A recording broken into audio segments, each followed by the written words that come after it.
আসসালামু আলাইকুম প্রিয় ভিউয়ার্স, আজকে আপনাদের ট্যাংরা মাছ কপি আলু এবং সিম দিয়ে রান্না করে দেখাবো। আশা করি সাথেই থাকবেন। এই যে মাখানো শেষ, ট্যাংরা মাছটা এখন আমি কষাবো। তো হালকা কষায় নিয়ে তারপরে পরবর্তীতে যাব। একই সাথে আমি কপি, সিম, আলু, এর মধ্যে মরিচ, পেঁয়াজ, আদা, রসুন, লবণ সকল মশলা দিয়ে মাখায় রাখলাম। এটা মাখায় রাখার কারণ হচ্ছে আমি মাছটা কষানোর পরে তরকারিটা রাঁধবো, এজন্য দুইটাই রেডি করে নিলাম। এখন কড়াইতে তেল দিলাম।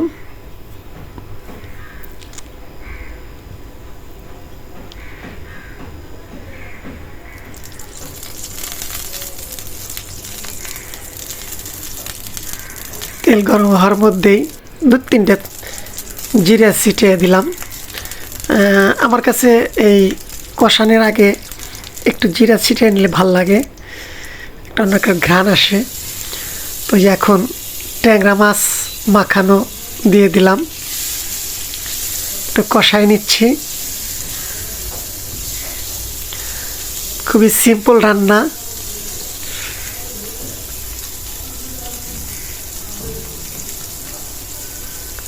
এত হাই ফাই রান্না আমার কাছে পছন্দ না। বাঙালি মানুষ, বাঙালি স্টাইলে সাদা সিধা রান্না করি।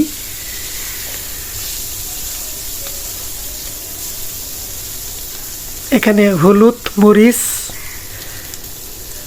গুঁড়ো কম দিচ্ছি, কাঁচামরিচ, পেঁয়াজ, লবণ দিয়ে তেল দিয়ে মাখায় কষাচ্ছি।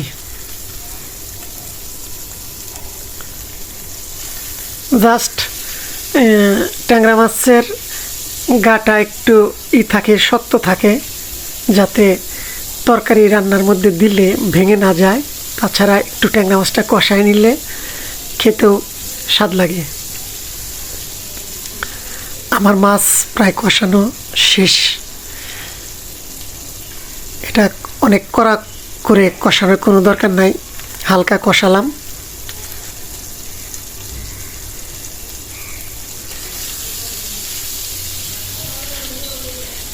এখন মাছটাকে উঠায় রাখবো। এটা আলাদা উঠায় রেখে আর একটা কড়াইতে আমি এখন সিম, কপি এবং আলু মাখায় রেখেছি, সেটা কষায় ঝোল দিয়ে রান্না করে তারপরে শেষে আমাকে ট্যাংরা মাছ দিতে হবে।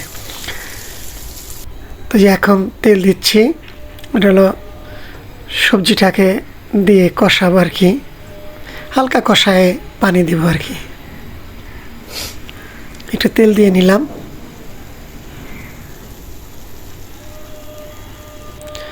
এই যে এক এক করে সিম, কপি, আলু মাখানো দিয়ে দিলাম।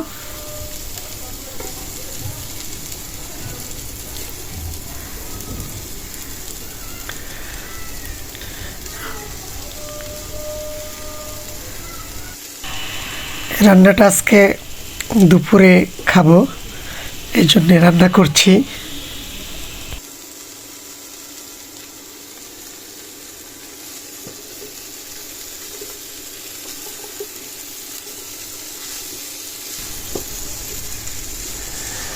আমি কপি, আলু, সিমগুলি একটু কষায় নিচ্ছি।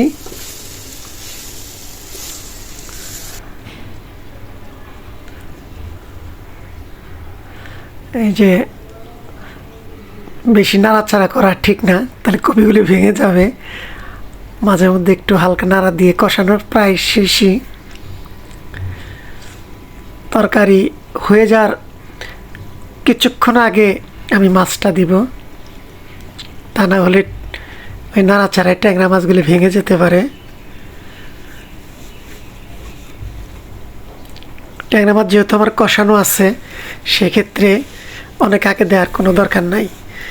এই তরকারিটা কষানোর শেষ, ঝোল দিয়ে দিচ্ছি।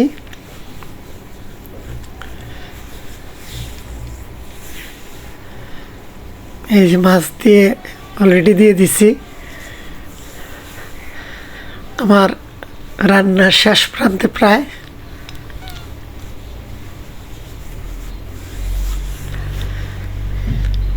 শুরু থেকে শেষ পর্যন্ত সম্পূর্ণ ভিডিও দেওয়া সম্ভব না,